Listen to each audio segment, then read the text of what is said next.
Hello and welcome to Steve McDonald's Arts and Crafts, and today what we're going to be doing is a sweetheart mould. And it's a sweetheart mould because it's going to have sweets in it. So I've got some of these Lovehearts, and I will put the link to everything that I use in the description below, one of my affiliate links.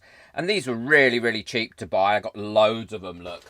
Yum, yum, yum, yum. And I've got these moulds. I've got this small one, and I've also got this large one. And they come with a base as well, so you can make a base. I'll show you how to do that. Now, I always say don't put food and things into resin and fresh flowers and things because they will rot. But these won't rot. What you'll find is because these are almost like chalk, really, and they're very, very dry, they won't rot. They may discolour slightly, but we can live with that. We'll see once we get on with it. So what I'm going to do is show you how to make this mould and make something really sweet for your sweetheart. Don't forget to hit that subscribe button so you don't miss out on any of my future videos. I release videos 3 times a week. I do experiments in different bits and pieces, and hit that notification bell so that let you know when it's due and I'm out for a video. I've mixed my resin up now, and what I'm going to do is pour about a 3 to 4 millimeter layer of resin into both of these moulds and allow that to find its own level. I'm then going to go over that with my long neck lighter to get rid of any stray bubbles that may have popped up. I've also mixed up some red mica powder, which I'm pouring really slowly to avoid trapping bubbles into the bottom of this mould, which will create the base. So this will be nice and cured by the time everything else is finished. And the reason that I've poured a 3 to 4 millimeter layer in is so I can let that cure up for about 3 to 4 hours. So when I pop these Loveheart sweets in, they will just stay suspended. They won't sink or move or go anywhere. So I'm just popping them in, pushing them in slightly and ensuring that they're not pushed in too far and they're all about the same equal depth here. And I do mess this up, and I will tell you about that in a minute. So they're all nicely in now.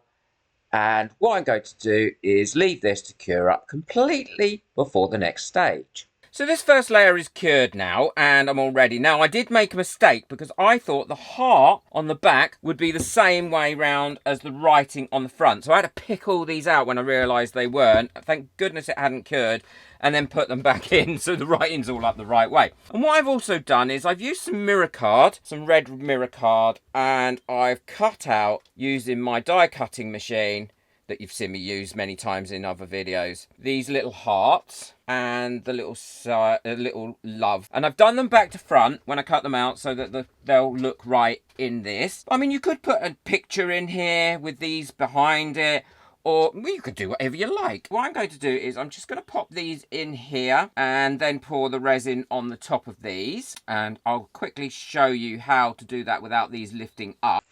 So I've mixed up some more resin, and I'm just pouring about 0.5 ml to 1 ml over these Lovehearts to give the pieces of card something to stick to. I'm just going to go over it with my long neck lighter. Remember, don't use a torch because it will damage your mould. And now I'm popping in these cutouts face down and giving them a bit of a jiggly wiggly in here to release any trap bubbles that might attach to the underside of the card. Going over it again with my long neck lighter. This is where I make a mistake. I should have left this to cure up for about 2 or 3 hours to stop these moving around, but no, I'm too impatient and I poured straight over them. I'll now leave these for about 24 hours to cure up, and then we'll come back to them.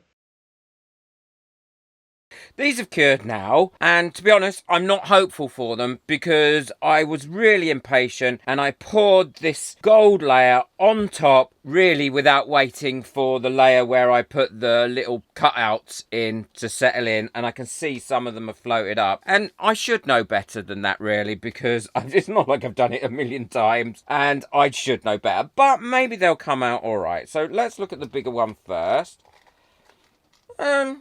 Actually, that's not come out too bad. It has floated, but I actually quite like that look. Oh, and the little one has worked. That's got the love there. And then the stands. I do like these stands that come with it, and you can glue this on. I would recommend you glue the heart onto the stand. You could use 5-minute epoxy, or you can use a super glue or E6000. If you pour these hearts thicker, then they will sit in there quite well, like that. But I don't like them too thick. I like them a little bit more delicate. Smaller heart does fit in the bigger stand as well. And these are quite flexible. You can put photographs in them. I thought the sweets looked cute in it. And they won't dissolve or rot away now this has actually sealed them in, because they're not got any moisture in them. So they're full of sugar. So as a result, what you'll find is that's a preservative anyway for them. So I just want to say a quick thank you to all my members whose names are coming up next. And if you'd like to buy me a coffee to say thank you for all the videos that I make and all the experiments I do, I really appreciate it.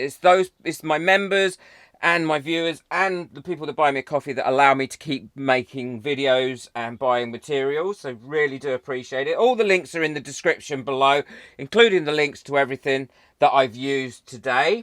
Don't forget to hit that subscribe button and that notification bell so you don't miss out on any future videos. Let me know in the comments how you would use this, or what you would do differently, or what sort of sweets and things that you've put in your resin with great success. I'm really interested to hear. Read all the comments. Check out the video that's coming up next on the screen. In that video, I show how to inlay pictures and things successfully so you won't have any problem, and without me being too impatient as well. I look forward to seeing you in that video. Take care. Enjoy your resin. Bye.